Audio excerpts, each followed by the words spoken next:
Maayong gabi mga igsuon, ibutang nako sa comment section ang akong video nga gihimo atong November 9, diin misaad ko ninyo nga tiwason nako ang pag-ampo nga gihimo ng kanta, pag-ampo ni San Francisco Javier nga karong adlaw nagsaulog sa iyang piyesta. So, tan-awa sa anibalik ang video sa November 9, dayon tiwasa ni karon nga video pagtan-aw. Okay? Sige, tiwason na nako ang kanta. Naaakit ako ng iyong pag-ibig, kaya't mahal kita kahit walang langit. Kahit walang apoy, sa'yo'y manginginig. Huwag nang mag-abala upang ibigin ka, pagkat kung pag-asa'y bula lamang pala, walang mababago, mahal pa rin kita. Pagkanindot sa kanta.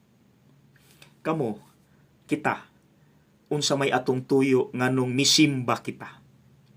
Siguro ang uban, aron malangit.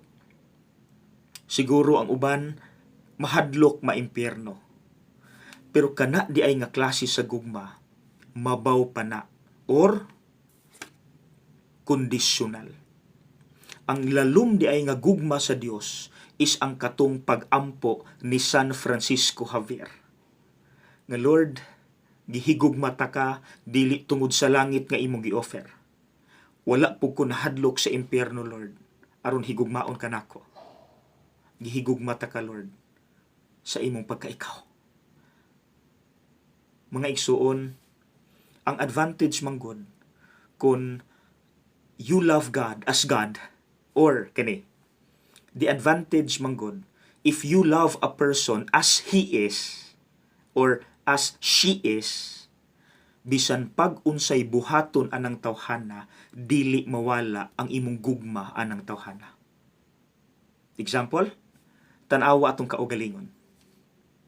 Kapila ta makasala, balik-balik, pero nganong gihigugma gihapon ta sa Dios? Simply because wala siya gaapas sa atong gihimo. Gihigugma ta niya kung kinsa ta, kung unsa ta, sa atong pagkakita. Maunang pasaylo ako, mga igsuon, but I have to say this. Sa akong pamalandong ba, kana bitang mga tao nga mihawa sa ilang relihiyon ug mibalhin sa lahi nga relihiyon, sa akong pamalandong lang ha, ang ilang gugma ngadto sa Dios is conditional. Nganong conditional? Example, ako Katoliko. Magpabilin kong Katoliko, Lord, kung ingon ani ang mga pari, kung ingon ani ang mga balaod, kung ingon ani ang mga manimbahay. Pero kung masipyat sila, masayop sila, muhawa ko sa pagkakatoliko ug mubalhin kog lahi nga relihiyon. What do you call that? I am sorry. The love is conditional. Ug karon pa ko nakasabot. Nganong ang akong kaila nga katekista, si Nanay Asteria, usa ka katekista for many years. Bisan kapila siya kasab-i sa pila na kabuok pari nga na-assign sa iyang parokya. Bisan kapila na siya nakasinati nga wala siya suportai sa iyang pagkakatekista. Bisan kapila na siya nag-struggle sa iyang pagsunod kang Kristo, mga problema, mga struggles. Wala gyud siya mahinawaing. Wala siya mihawa sa iyang pagtuo. Nagpadayon siya sa pagpangalagad.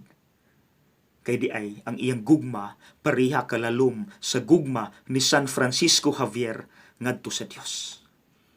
Nga Lord, gihigugma ta ka dili tungod kay nindot kay langit ang imong gi-offer. Mana ay langit o wala, I will love you, Lord. I love you, Lord. Gihigugma ta ka Lord, not because mahadlo kong maimpyerno. Manai impyerno or wala. I love you, Lord. Walang mababago. Mahal pa rin kita. Laluma, oy. Lalong. Unconditional. God bless.